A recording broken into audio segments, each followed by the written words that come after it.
Qu'est-ce que le coaching vient-il faire dans nos entreprises? Quelles sont ses limites et paradoxes? C'est à ces questions, et bien d'autres, que nous allons répondre aujourd'hui avec Scarlett Salmon, sociologue et autrice du livre « Au bon soin du capitalisme, le coaching en entreprise », paru en 2021 aux presses de Sciences Po.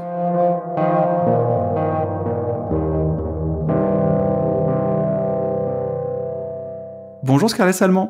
Bonjour Denis. Le coaching est un terme flou, aussi bien dans son activité que dans le cadre dans lequel il s'exerce. Cela s'explique sûrement par la quantité de spécialisations de coach que l'on voit fleurir aujourd'hui. Coach PNL, coach de vie, coach agile, coach professionnel, coach lean, j'en passe. Pouvez-vous nous expliquer ce qu'est un coach qui intervient en entreprise? Quel est son rôle et que fait-il? Oui, le coaching en entreprise, c'est le premier type de coaching qui s'est développé en France dès les années 90. Alors, il s'agit d'une prestation de service, de coaching individuel, que les associations de coachs définissent comme l'accompagnement de personnes pour le développement de leur potentiel dans le cadre d'objectifs professionnels, si je résume. Cette définition est intéressante car elle montre, avec la notion d'accompagnement, que le coaching emprunte sa pratique à la psychothérapie. Le coaching consiste concrètement en une dizaine d'entretiens individuels et confidentiels entre une ou un coach, la plupart des coachs sont des femmes, et un ou une cadre supérieur. Mais que cette pratique, donc empruntée à la psychothérapie, est adaptée au domaine du conseil en management. C'est donc une pratique hybride. Alors, c'est adapté au domaine du conseil en management, car le mandat du coaching en entreprise, qui est aussi dit aujourd'hui coaching professionnel, est avant tout un mandat managérial. Il s'agit en réalité de développer ce qu'on appelle en entreprise les compétences managériales des cadres, qui sont considérées comme des compétences relationnelles, voire des compétences émotionnelles. En fait, les entreprises cherchent à faire évoluer le mode de management. Elles attendent des cadres qu'ils mobilisent leurs équipes par le sens et par la relation plutôt que par le statut. C'est ce qu'elles veulent développer avec le coaching de leurs cadres. D'accord. Donc le coaching s'adresse principalement aux personnes encadrantes? Alors oui, effectivement. Et alors déjà, à l'origine, c'était vraiment en lien avec le développement managérial. Et principalement, il est proposé à des cadres de grandes organisations, même si bien évidemment, vous avez aussi du coaching d'entrepreneurs qui s'est développé, voilà, et que potentiellement, comme vous l'avez rappelé au tout début, le coaching finalement, c'est l'extension du domaine du coaching. Hein. Il peut effectivement avoir de multiples déclinaisons, mais sa forme la plus répandue, c'est ce coaching de cadre. Qui va aussi de pair d'ailleurs avec l'extension de la catégorie de cadre. Ok. Et aujourd'hui en France, à combien estime-t-on le nombre de coachs et d'ailleurs qui sont-ils? Alors, c'est difficile à estimer car il y a beaucoup de personnes qui se forment au coaching et toutes les personnes qui se forment au coaching ne deviennent pas coach. Et en plus, deuxième difficulté, les coachs ne font pas que du coaching. C'est une activité exercée sous un statut d'indépendant et comme la plupart des indépendants, les coachs sont contraints à la pluriactivité pour se maintenir sur le marché. Alors, si on met de côté ces deux difficultés, ou en tout cas pour les contourner, ce que j'ai regardé, c'est le nombre de coachs inscrits dans une association professionnelle déjà, et qui du coup se disent aussi exerçant régulièrement cette activité, même si elle s'inscrit dans une pluriactivité, comme je viens de le dire. Donc, en fait, aujourd'hui, il y a à peu près 2500 coachs inscrits dans une association professionnelle de coachs, pour 10 à 20 000 personnes formées au coaching. Hein. Voilà, les estimations en croisant le nombre de formations, le nombre de stagiaires de formation et la vingtaine d'années qu'on a derrière nous de formation au coaching, c'est à peu près l'estimation à laquelle on peut arriver. Ensuite, mon enquête m'a permis de dégager deux grands profils de coach. Historiquement, ce sont d'anciens consultants et formateurs, parfois psychothérapeutes, qui étaient déjà pluriactifs et qui ont ajouté le coaching comme une corde de plus à leur arc, dans une trajectoire buissonnante, et qui ont même redéfini l'ensemble de leurs activités sous la bannière du coaching. Puis, un deuxième profil a émergé, des cadres d'entreprise qui ont connu une rupture dans une trajectoire linéaire. Cette rupture, elle s'inscrit dans les restructurations des années 90-2000, les fusions-acquisitions, ou dans l'externalisation des fonctions expertes, ou face à des plafonnements, le plafond de verre par exemple, qui a concerné une grande partie de ces femmes devenues coachs. Donc, des cadres d'entreprise qui ont connu cette rupture, ou un plafonnement, et qui souvent ont été coachés dans ces périodes de transition et qui ont vu dans le coaching une issue professionnelle à leur insatisfaction organisationnelle.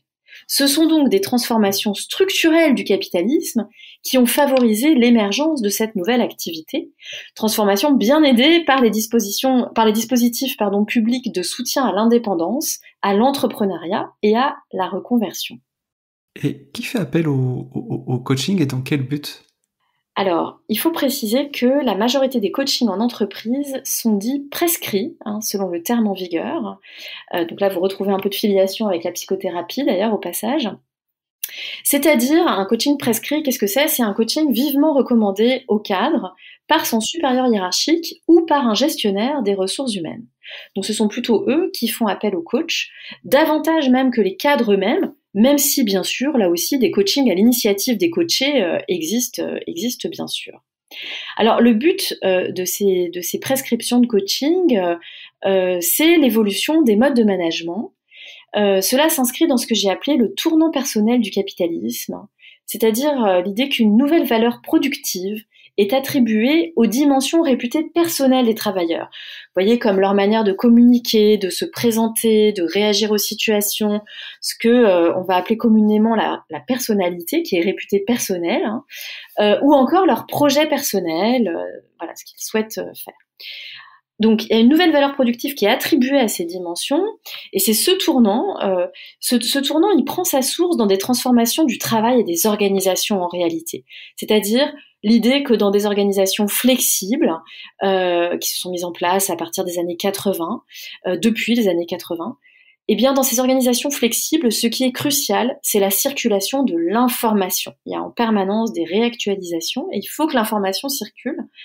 Et donc, il faut que les salariés fassent preuve d'initiative, qu'ils n'aient pas peur de se faire taper sur les doigts, que du coup, ils soient encouragés à s'exprimer, encore une fois, à faire circuler l'information. Donc, bien sûr, il ne faut pas que les chefs exercent leur pouvoir de façon statutaire, sinon personne ne va prendre d'initiative, ne va vouloir prendre le risque d'une erreur. Mais il faut au contraire que ces chefs, ils encouragent l'expression, ils encouragent la prise d'initiative, qu'ils acceptent aussi, qu'ils valorisent même en fait les erreurs comme source d'information sur l'organisation. Et donc dans ce nouveau modèle managérial qui est appelé de ses voeux depuis les années 80 en lien avec ces transformations du travail, le coaching apparaît comme un dispositif permettant de développer ce nouveau mode de management qui est donc davantage fondé sur l'écoute et la coordination.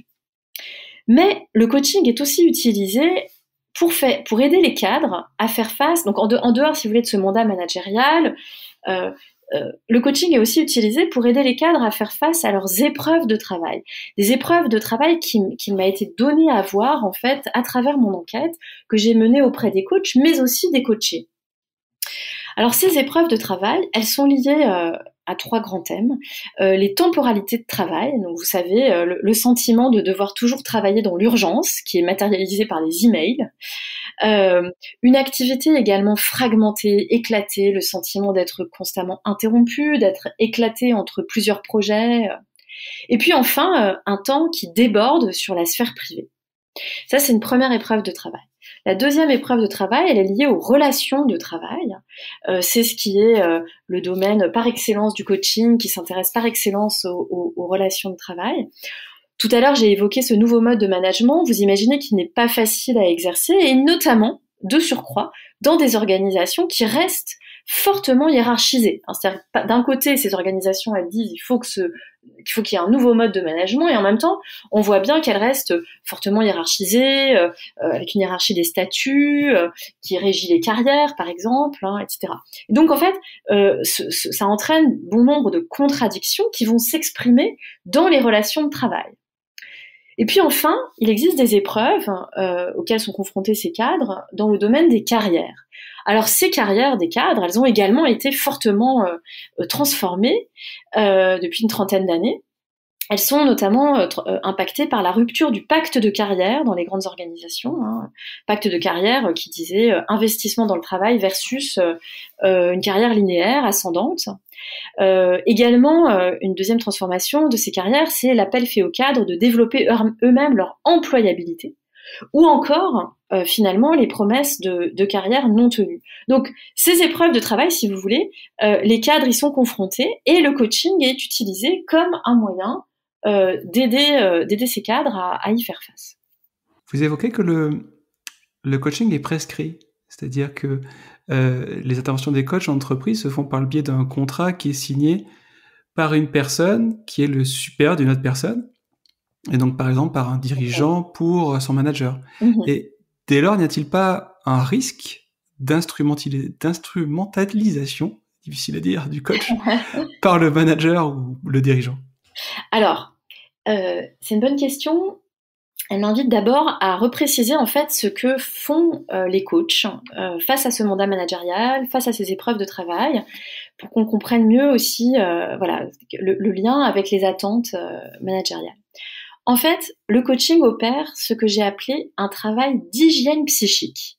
L'hygiène psychique, qu'est-ce que c'est? En fait, c'est un travail sur soi, un travail d'identification de ses émotions, les émotions qui surviennent en situation de travail, vous voyez, et aussi un travail du coup de régulation de ces émotions.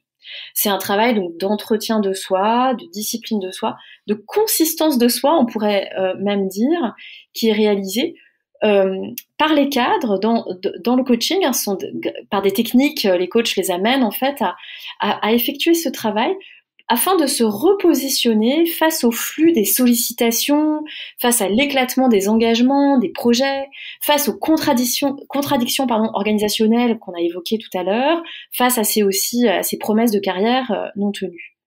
Alors, ce travail d'hygiène, il a pris une importance considérable aujourd'hui. Il repose essentiellement sur les cadres pris comme individus.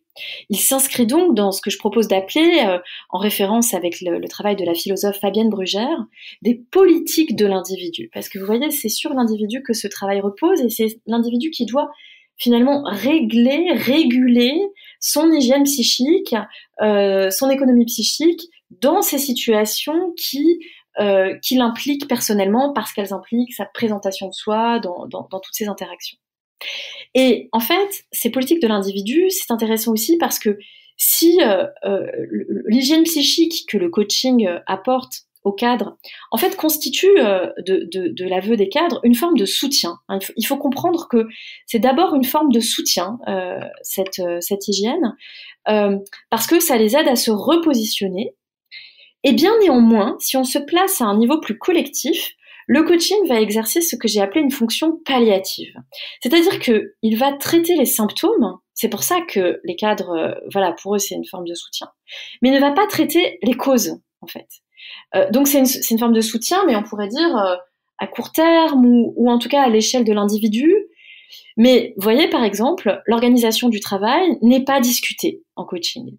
La focale est uniquement mise sur les capacités personnelles à s'adapter, voire sur la personnalité du cadre qui va être incriminé comme ne correspondant pas au fameux savoir-être, comme n'ayant pas acquis les fameuses compétences relationnelles. Et donc, la fonction palliative du coaching, c'est ce qui va finalement amener l'organisation à se défausser d'une réflexion et d'une discussion collective sur ses modes de fonctionnement. Au lieu d'interroger les contradictions organisationnelles, par exemple, entre le service du commerce qui vend tout un tas de produits et le service du risque, par exemple, dans une banque qui va devoir censurer le service du commerce parce que pour des considérations liées au risque. Et les personnes qui sont à cette interface, vous voyez, elles sont dans une contradiction et elles sont obligées de faire œuvre de trésor de diplomatie. Donc au lieu de réfléchir finalement à cette organisation, à une meilleure coordination peut-être entre ces services, eh bien on va plutôt dire cette personne elle a un déficit de quotient émotionnel, puisqu'il y a tout un tas une terminologie avec des techniques qui ont été forgées par les psychologues.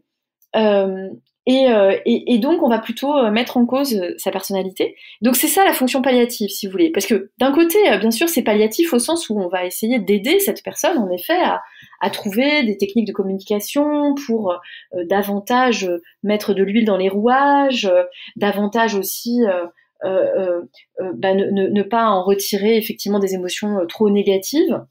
Eh bien, d'un côté, donc c'est bien ce soutien dont je parlais, et en même temps, eh bien, on ne résout pas, pardon, les déterminants organisationnels, et on replace les choses à l'échelle uniquement d'un individu, plutôt que là aussi de les mettre en discussion plus collective, par exemple. D'accord. Et est-ce que vous avez parlé beaucoup de techniques de coaching.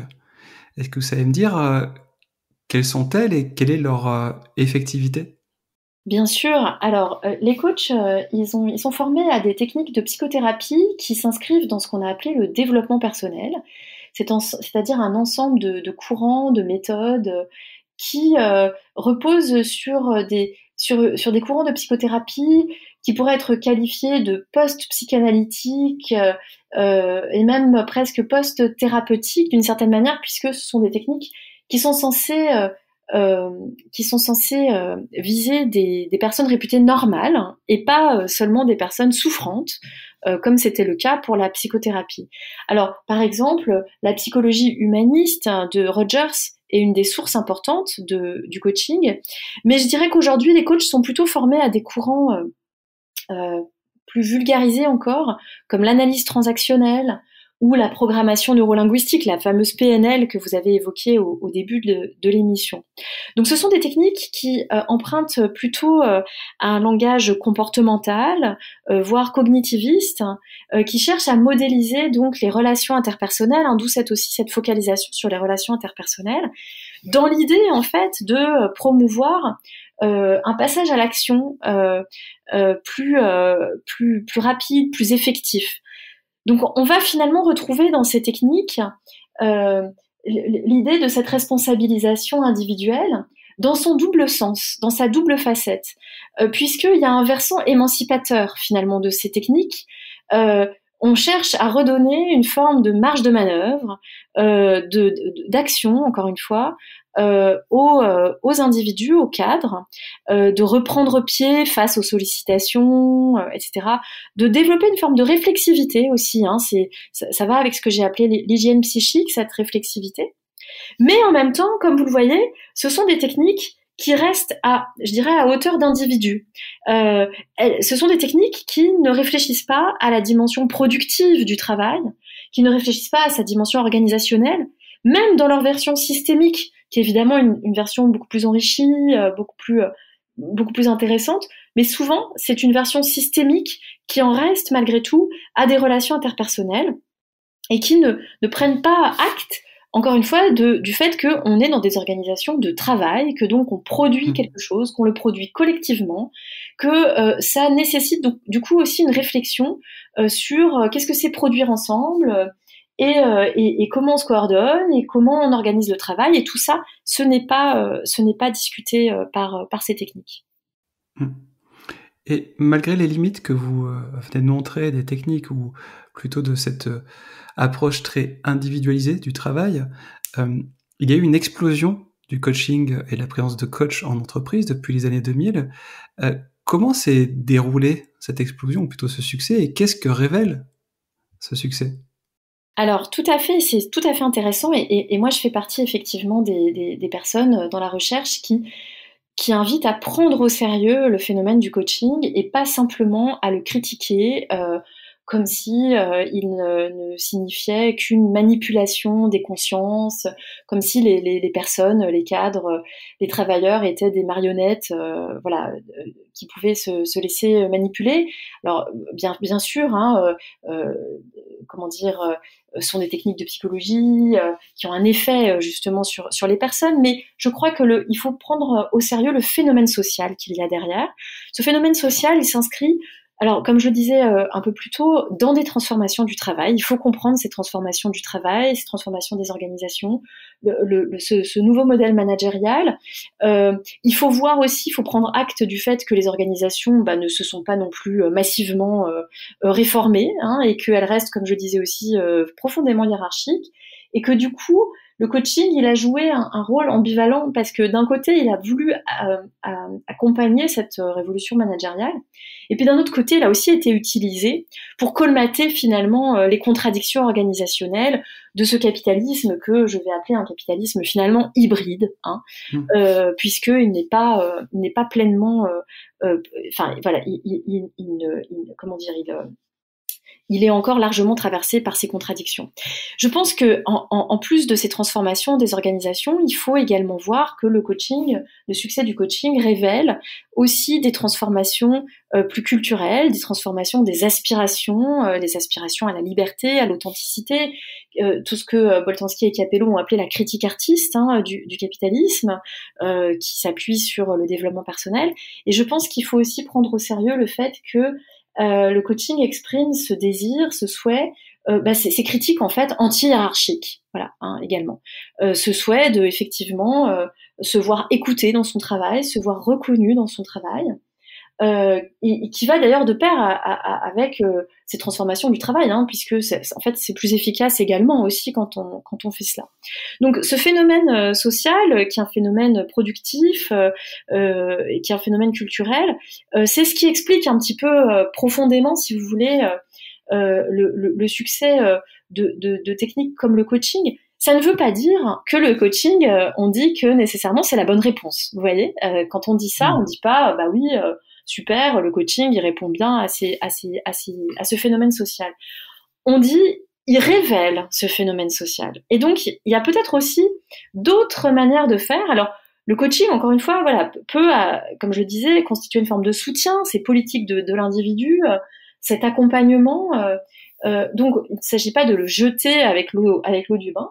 Mais il s'agit en tout cas de bien voir ce qu'il fait et ce qu'il ne fait pas, et ce qu'il et également donc voilà cette fonction palliative qu'il peut entretenir. Peut-être une dernière chose, un dernier point pour répondre à cette question que vous avez posée sur qui explique le succès, l'explosion du coaching. Il y a tout ce que je viens de dire, tout ce que je viens de dire, c'est ce que j'ai appelé le tournant personnel du capitalisme, d'accord ? Donc pour moi, c'est le phénomène social majeur, en fait. Et ce phénomène social, d'ailleurs, il s'exprime sur les deux scènes du travail, hein, sur les deux scènes du capitalisme. Il s'exprime au sein des grandes organisations, avec la figure du manager leader, voilà, sur laquelle que j'ai longuement développé tout à l'heure, donc je ne vais pas y revenir.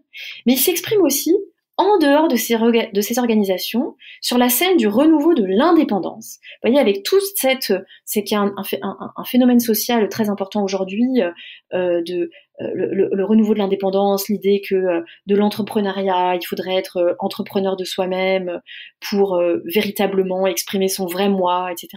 Et on voit ce renouveau de l'indépendance qui reste minoritaire, hein, mais qui est quand même une tendance importante dans le capitalisme. Donc on voit ce tournant personnel, vous voyez, à l'œuvre sur ces deux scènes. Et ça, c'est fondamentalement ce que je disais, ce que révèle le coaching, et les coachs aussi, hein, qui incarnent en tant qu'indépendant cette aspiration aussi à l'entreprise de soi. Mais la dernière chose que je voulais ajouter, pardon, j'ai été un peu trop longue, c'était juste de dire que en fait les coachs, ils se sont aussi associés, hein, collectivement dans des associations. Et ces associations, c'est très intéressant quand on s'y intéresse parce que elles ont développé des nouvelles formes de stratégies, de professionnalisation qui sont tournées beaucoup plus vers le client et vers le marché que vers l'État.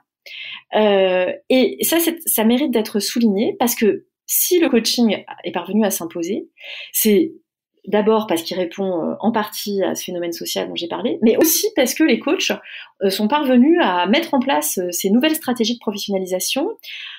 D'abord, ils sont parvenus à à tenter de répondre aux critiques des clients. Ils ont essayé de mettre en place des dispositifs, par exemple, des codes de déontologie, des comités d'éthique, etc., pour essayer de vaincre les réticences et les craintes des clients qui sont très fortes, qui sont encore fortes aujourd'hui d'ailleurs, hein, avec toute la crainte des dérives sectaires.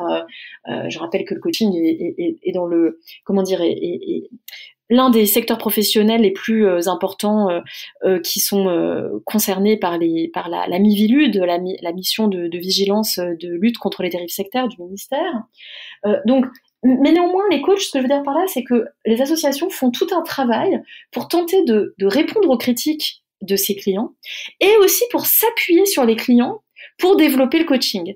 Les stratégies de diffusion du coaching, c'est de s'appuyer sur des coachs internes, c'est de s'appuyer sur des anciens cadres de l'organisation, c'est de s'appuyer sur des cadres eux-mêmes, et de développer aussi toute une nouvelle professionnalisation autour d'une forme d'expertise qui est appuyée sur la co-construction avec le client. Vous voyez, c'est ça qui va être mis en avant. Et ces nouvelles stratégies, eh bien, elles ont permis aussi d'asseoir la prestation de coaching, le marché du coaching en fait, de le légitimer finalement par de nouveaux modes en France. Pour conclure, j'aimerais évoquer l'ouvrage de Thierry Joubard que nous avons reçu récemment, qui s'intitule Contre le développement personnel. Il y a un passage qui m'a marqué dans cet ouvrage, un passage qui décrit l'intervention d'une coach dans une entreprise, expliquant aux salariés comment gérer leur stress. À aucun moment, elle ne remet en question l'organisation du travail, ça c'est ce que vous avez évoqué tout à l'heure. Elle ne fait reposer la situation que sur la capacité des employés à mieux gérer leur stress. Et cette situation me fait penser à un extrait de votre livre, là je cite, « La fonction palliative exercée par le coaching défausse l'entreprise de ses responsabilités inhérentes à l'organisation du travail et des carrières. » Pourquoi je vous parle de ça? C'est parce que, en fait, je voudrais savoir si c'est bien là toute la limite que l'on peut voir du coaching, c'est-à-dire s'intéresser uniquement à l'individu et non à l'organisation, et par là même participer au maintien d'un système. Et donc, est-ce que par ce biais-là, c'est ce que vous entendez en disant que le coaching est au bon soin du capitalisme, car il participe au maintien d'un système en ordre? Tout à fait, c'est une très bonne remarque. Le coaching, effectivement, participe de la régulation morale du capitalisme. Alors, bien évidemment, c'est ambivalent parce que d'un côté, il va aider individuellement des personnes, soutenir des personnes. Il faut quand même remarquer que ce sont les cadres supérieurs des grandes entreprises, c'est-à-dire des personnes qui sont déjà très dotées en formation initiale, en formation continue. Donc, il faut quand même s'interroger aussi là sur les inégalités d'accès au coaching. Alors, on peut objecter aujourd'hui qu'il y a une démocratisation du coaching, mais bon, en fait, elle signifie surtout un passage du coaching sur des plateformes, et donc c'est pas les mêmes formes de coaching non plus. Donc voilà. Donc cette régulation morale, on peut dire d'un côté, voilà, il y a un soutien, mais encore une fois, il faut s'interroger sur à qui profite ce soutien, et il faut aussi s'interroger sur malgré tout les paradoxes de ce soutien, y compris pour les individus, puisque en fait le coaching, vous voyez, en effet, s'il traite les symptômes mais pas les causes, eh bien un des risques, c'est, même s'il aide les individus, c'est aussi de les remettre face à ces épreuves structurelles sur lesquelles le coaching, à l'heure actuelle, n'agit pas, que très très marginalement, et qui n'est pas discuté collectivement non plus. Et donc le risque, c'est qu'en remettant ces cadres, même mieux équipés, même avec ce travail d'hygiène psychique qui peut les préserver en partie, eh bien le risque c'est de les remettre finalement dans des formes d'échec, et où là ils s'incrimineraient davantage encore en se disant j'ai en plus eu l'aide du coach et je ne suis pas parvenue, alors qu'en fait le regard doit aussi se porter sur ces épreuves structurelles et leurs causes, voilà, plutôt que sur les individus. Donc voilà.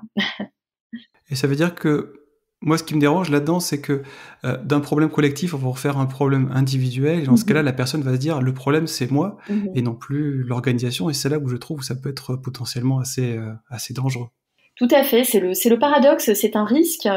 Bon, encore une fois, dans mon enquête, la plupart des coachs ont plutôt insisté sur l'aide que le coaching a constitué pour elles et eux. Mais certains ont également montré que c'était aussi une aide qui pouvait peut-être avoir un terme. Peut-être que aussi ça les avait parfois détournés d'autres formes de régulation. Par exemple, peut-être après coup, ils ont pu exprimer que finalement, ils seraient peut-être allés voir un syndicat, finalement, ils auraient peut-être porté plainte, et qu'il y a une forme de colère aussi qui ne s'est pas exprimée à ce moment-là. Donc, en effet, c'est complexe. Je pense qu'il faut le prendre dans sa complexité, et je pense que c'est aussi ce qui me tient à cœur dans mon enquête et dans mon ouvrage, c'est d'avoir pu montrer que cette ambivalence du coaching, voilà. Donc, encore une fois, ne pas uniquement le réduire à cette fonction palliative, mais en même temps, bien évidemment, la prendre au sérieux et donc s'interroger sur d'autres formes de régulation possibles et d'autres formes en fait de manière d'exercer son désir de liberté, d'authenticité, d'égalité aussi dans les organisations de travail aujourd'hui. Merci Scarlett Salmon. Merci Denis.